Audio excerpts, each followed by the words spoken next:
آپ تجارت نہ کریں. مسلمانوں کا مزاج یہ بن گیا کہ بس نوکری کریں گے, ملازمت کریں گے. تجارت کیجئے, خود مضبوط بنیے, اپنے بھائیوں کو مضبوط بنائیے, معاش میں آگے بڑھیے. اسلام صرف آخرت بنانے کے لیے نہیں آیا. مسلمانوں, یہ جملہ پیغام کے طور پر یہاں سے لے کر جاؤ کہ اسلام صرف تمہاری آخرت بنانے کے لیے نہیں آیا, تمہاری دنیا بنانے کے لیے بھی آیا ہے. اسلام سکھاتا ہے کہ آپ اپنی قوت بازو سے حق حلال کی روزی کمائیں, خود بھی کھائیں, اپنی اولاد کو بھی کھلائیں, اپنے سماج اور معاشرے کو بھی مضبوط بنائیں. 40 عالم بیٹھے ہوں, ایک دلیل سے انہیں چپ کرایا جا سکتا ہے, لیکن ایک جاہل بیٹھا ہو نا تو وہ 40 دلیلوں سے بھی چپ نہیں کرتا, کیونکہ جاہل ہے نا.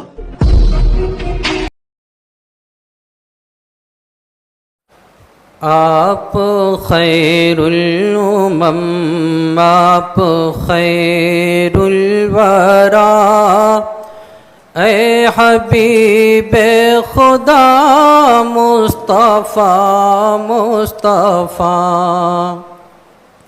آپ شمع حرم آپ نور خدا, اے حبیب خدا مصطفیٰ مصطفیٰ, اے حبیب خدا مصطفیٰ مصطفیٰ. نظم عالم کے ہے آپ ہی تو امین,